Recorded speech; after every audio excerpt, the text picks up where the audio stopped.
What's going on, guys? Welcome back to the channel. So today we're going to be playing some Eternal Evolution.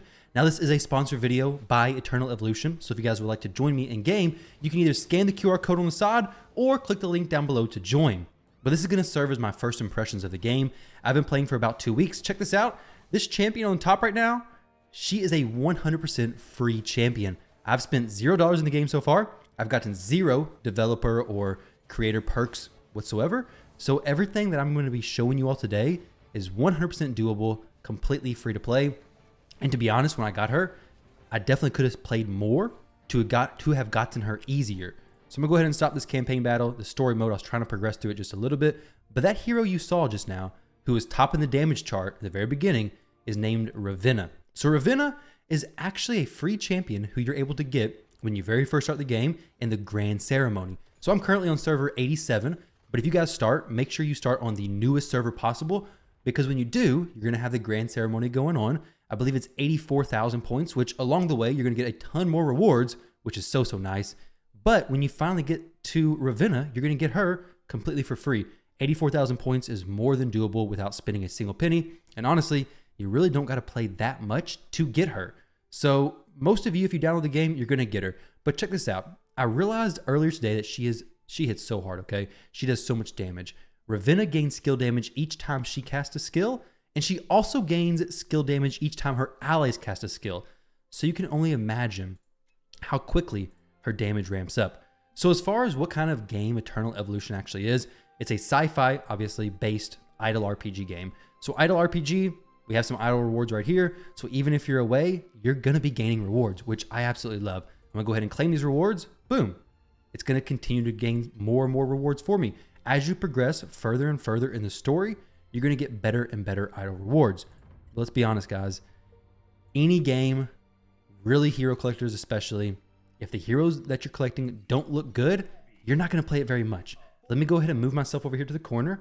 We'll click through the heroes really quickly, okay? I got a few that I really want to show you all. Guan Yu, Dynasty Warriors. I think this guy looks so incredibly awesome. Honestly, I really wish I could get him. Maybe eventually. We have Daniel with an amazing background. Like, look at this. That little robot cat flying from the background is what it looked like. Just so cool. Eternal Evolution definitely has some very unique hero designs, and I love that. There are so many idle games that are kind of just copy and paste of each other, which kind of gets boring, honestly. Like, I love seeing unique heroes so much more than seeing copy-paste safe heroes, okay? We have Anpu here, which is an Egyptian. That looks so cool. Raising mummies. You can't even say that these heroes do not look awesome. A dragon is so cool. So cool. Okay, now we got some lions as well, I believe. Yeah, Crete. It's like no, he's not a lion. Okay. Okay, so lions, for me, they don't actually have horns. This dude is a minotaur. I guess that's a better way to describe that. The lion I'm talking about, I'm not actually crazy. This is not the lion either, okay? I do know my animals. This is a tiger. Very cool. He does a ton of damage. I've actually recently became a huge fan of Taylor. But Leo the lion. This right here is a lion, okay? Through a battlefield, cutting arrows in half. That is a sick lion. All right, so the heroes, guys, I think we can all agree that the heroes in this game look absolutely phenomenal.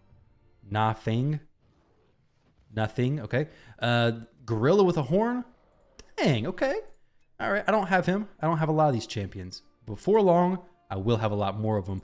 Let's check out the base real quick. So the base, you're going to have several different things. You have your shop. You have your basic shop, which actually has some good stuff, which not all games do, unfortunately. We have the Wasteland. We're getting some currency from the Wasteland, which we can talk about that more later on. I don't want to go too in-depth on it. We have the Dismissal here, which whenever you get heroes, which are essentially food champions, you're going to dismiss them, get these coins, and you can buy specific champions to help you further evolve your other champions. We have the guild rewards. So you're going to be doing your guild battles, getting these coins, and being able to buy mythical gear, which is awesome, of course. Galactic Arena, which is kind of like 3v3 in a way. I'll show you guys that. Actually, let's go ahead and do that right now, okay? Galactic Arena. As you farm this, you get higher and higher up. You gain these coins per hour, and you're going to be able to essentially buy an SSS tier champion. So right here, we have 219 of these coins being gained per hour. There's some other ways to earn them as well. Rewards, ranking. We'll talk about that later on, though. But Galactic Arena. Guys, this game, one of the huge plus sides is that you do not have to spend that much time in the game, okay? So you can come in here for sure, spend hours theory crafting, changing gear around, doing some different unique things, which is a part of games that I absolutely love, which is why the gearing system in this game is so cool. But if you just got to come in here quick, finish your dailies, boom, Galactic Arena match number 1, done. 3 matches, I won 2, lost 1. Hey, we did 1. So now we can just go ahead and do our other 2 more left. If you want to do some refills, you can. If you feel like doing more that day, you can. If you don't feel like doing any more than just your daily amount, that's perfectly fine. Same exact thing with the regular arena. Just come in here. I got to find somebody who's a little bit lower. I haven't pushed my arena team too much just yet. I definitely need to work on my arena team, and I will because I love arena content and games. But for now, I just skip it. So I can feel as if I'm still keeping up in the arena content. I'm not falling behind, but I don't have to sit there and just wait for a couple minutes or even a couple seconds. But a couple seconds spread across all your matches begins to take quite a while. So that area, arena, absolutely awesome. Let's come back to the base and check it out. So here's the base again. Divine Prototype and Command Post. This is stuff from farming. Don't really need to talk about that just yet. The Outpost. This is basically more idle rewards that are essentially just free and basically effortless. So you're going to make sure that you're going to do this every day. Let's go ahead and collect these 2. Boom. Free rewards. We're getting some stars. Okay, so these stars go down to this level bar. This level bar, as it progresses, is going to give us better and better rewards from these dispatch missions. Literally just come in here, dispatch your champions, collect the rewards when they're done, and then get higher and higher star rankings to get better and better missions. I mean, free rewards for not doing much, there's not really a whole lot better than that. Now, before I show you guys the summons, I'm going to show you guys my probably favorite area of the game. Now, before we talk about the summons, though, in just a few minutes, I want you guys to go ahead and guess, all right? How many summons do you think I have? I've played the game for about 2 weeks now. What do you think is the number of summons that I have, okay? You can comment it, or you can just keep it in your head. But this right here is called the Inheritance Ring, is what I call it, but it's just called Inherit, I guess. So what you have here is you have your main 5 champions, 1, 2, 3, 4, 5. What this does is it takes the level of your lowest 5 champions. So right now it's going to be Sorietta, which is level 119. And then it makes any champion you get brand new over here, you put them in here. So I want to do my Randall, put him in there. Boom. He was level 1 and now he's level 119. This allows you to take champions who you may, like in other games, you'd have to spend a ton of time actually investing in, building them up just to find out they're not actually that good. Whereas here, you can literally just throw in a champion, test them out, see if they're good, and now you have the champion fully max level, or max for your other 5 champions comparatively, right? Which is so cool. But not only that, say you're first starting in the game. You maybe invested in a champion who's not that good, okay? Maybe you invested in, say, Carmal. You decided you didn't want him no more. Just come in here to the Evolve system, hit reset, and then boom, whatever you invest in this champion is going to be given back to you. So you're going to be getting a bunch of XP back, gold, all the gear on the champion is going to be unequipped. These points right here for also leveling, all that stuff is going to be sent back, which is so, so nice. So you don't got to feel as bad if you're investing in heroes and you feel like you made a mistake. Now let's talk about the summons. A lot of games, you may have 10 summons. You may have 20 summons by the first 2 weeks, possibly. But in this game, I have 31 limited summons, which once I get to 60 summons, which I've already done 40, so I've had a total of 70 so far. Once I get to 60, I'm going to be able to summon, with no extra cost, this SSS champion guaranteed. So I'm going to get Emma, which is so, so cool. And as you're summoning, you're also getting these cards down here, so you can buy extra copies of whatever champion you want. I mean, there's so much stuff just given to you for free. It's so nice. It feels so forgiving.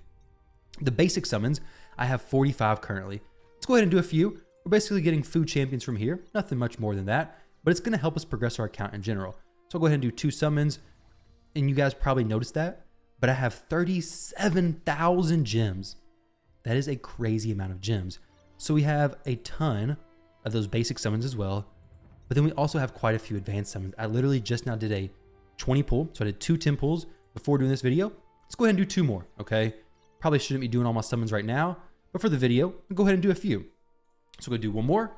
Let's see what we get. Anything good? Maybe, but if not, even if you getting just food champions, coming in there and involving them, it's gonna be great. I mean, it's perfectly fine. So I'm gonna get out of here. Let's come back to the evolve, and then we're gonna quick evolve, and then all that stuff we just now pulled is gonna be useful, okay? And now we're gonna be able to start working towards higher and higher quality of the champions we actually use, or the heroes we actually use. So the recruitment center, very nice, very forgiving with summons. And that's a part of the game that I really, really like. You do want to be mindful about your summons and when you use them, because the game rotates what hero is here in the limited banner stuff. But I think Emma is somebody who I am going to try for. Let's go ahead and check out the perimeter, okay? I don't want to get stuck in the base too long. There's a lot of stuff to the game, so I don't want to overwhelm you all. But the Lost Valley, let's talk about this, okay? So here you have your commanders on the Sensaro Marsh. Here in the Disa Caves, you have your gear. In the Terra Dome, you have your divine prototypes. So 3 different areas of the game. You're going to want to do them all. But the nice part about this is that, say you want to do your gear farming for the day. I actually already did my Terra Dome for the day. But actually, let's go ahead and do one more, okay? I don't necessarily need to do this. We'll buy one of these potions. You can basically, actually, let's do a few more for the video, okay? They're very cheap, so we'll do 3. All right, so this area of the game. So we got 4 of those. If I wanted to buy 7, I could do a total of 10 farms here, but hit challenge. You're gonna have 3 for free each day. The thing I really love about this game is that when I hit challenge here, I can load up all 4 of them. So now I'm gonna get the rewards for 4 matches. I'm gonna manual this one because some of my heroes don't work great on full auto, but they work very, very well on manual. So I'm gonna go ahead and manual some of this, specifically Taylor and the Panda. I don't want to manual anybody else. This is actually a very nice feature of the game, which I can leave everybody else on auto, but then I can just manual Taylor, as well as I think Sinway. Basically, I want him to put his other Panda summon right here, because this boss specifically, anybody outside the zone of this circle does significantly less damage. Like you're doing no damage whatsoever. So I need to make sure my heroes are inside the circle to get as much damage done as possible, as quickly as possible. Another thing, I want to get this done before this limited token up here runs out of the time limit. So if I can kill him before that runs out, that's going to be amazing. I've tried it twice so far, haven't been able to do it. I have made a few gear upgrades, so maybe I can do it. Taylor, I want to make sure to use his ultimate ability whenever he has it up, okay? So even though I don't need to jump around still, I want to use it any chance I get because it does boost his damage. His foot is inside the circle, but I don't think if that's actually helping him. I'm not for sure. We're about to move into the bomb stage. It's like 2 phases basically. So now we all go back and they have 3 different bombs here. We got to kill these bombs super quick. Taylor, go ahead and use your ability, buddy. Let's go ahead and get you to jump right here. Hopefully this puts him in a good spot so now he can start hitting these other bombs. Hopefully clear that pretty quickly. It's going to be super close. I don't think we're going to be able to make it in the time limit given to us allotted, but maybe next time. Maybe need to boost my gear just a little bit and then we should be fine. Get kicked out, boom. We didn't make it, but we still get the rewards, okay? We still get good rewards. We just don't get that extra level of rewards. So we're going to go ahead and throw Taylor back into the middle, put Sinway and his summoned Panda in here. You can see the damage on the side. Taylor is doing a ton of damage. Such good damage. But for this boss, you want people inside the circle, which is very cool. I love the aspect of having a strategy to these fights. We got a divine prototype. I should have cycled through those rewards, but if we want to go check it out, we can come back to the base right here, divine prototypes. We got this brand new one right here. Actually, we got 2 brand new ones. 2 brand new ones from that fight. We're not going to read through the skills just yet. That may be a little too much for this first impressions type video.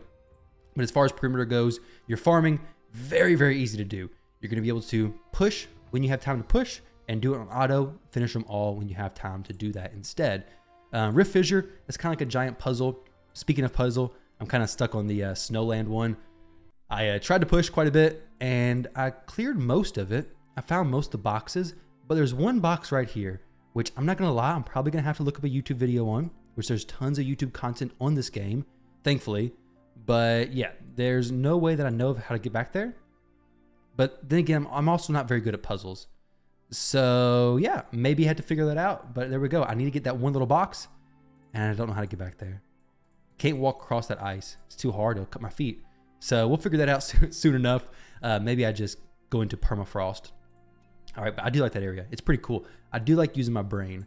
But we got a few other areas. Twilight Lands, Crimson Abyss, Katosian Triangle. We have so much content, which is amazing. The best part is that you can fast pass basically through a lot of it. So the arena, just skip it.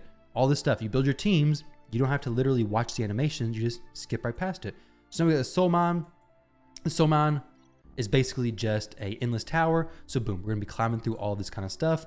And yeah, I'm not gonna be able to make it to floor 328 anytime soon, but we're getting a ton of rewards as we progress through the Soul Mine. Very, very nice. This is gonna be the Faction Abyss, I believe, which is very cool. I guess it's kind of like Faction Wars. The first time I can do that, maybe we try that out in the next video. But guys, that's going to be my first impressions of this game. If you all want to try out Eternal Evolution, click the link down below, scan the QR code on the side. I look forward to hearing how you guys enjoy the game. And if you have any tips for me, let me know down below. The guild battle right here, another thing that's awesome in the fact that, hey, come in here, build your team, optimize your team, and then just fast pass through it. Let me go ahead and try without a healer. I previously did 2.8 million damage, I think. I'm going to try to adjust my team's order. May not be the best. I think I did 2.8 or 2.3. Let's go ahead and see what I do now. So we're doing damage. You may think, yeah, I don't really feel like sitting here this whole time watching this fight. Well, boom, go ahead and skip it. Now you can see your damage load up.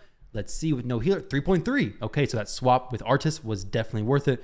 We don't need that healer Lirin just yet. But guys, thank you all very much for watching. Hope you all enjoyed, and I'll catch you in the next video.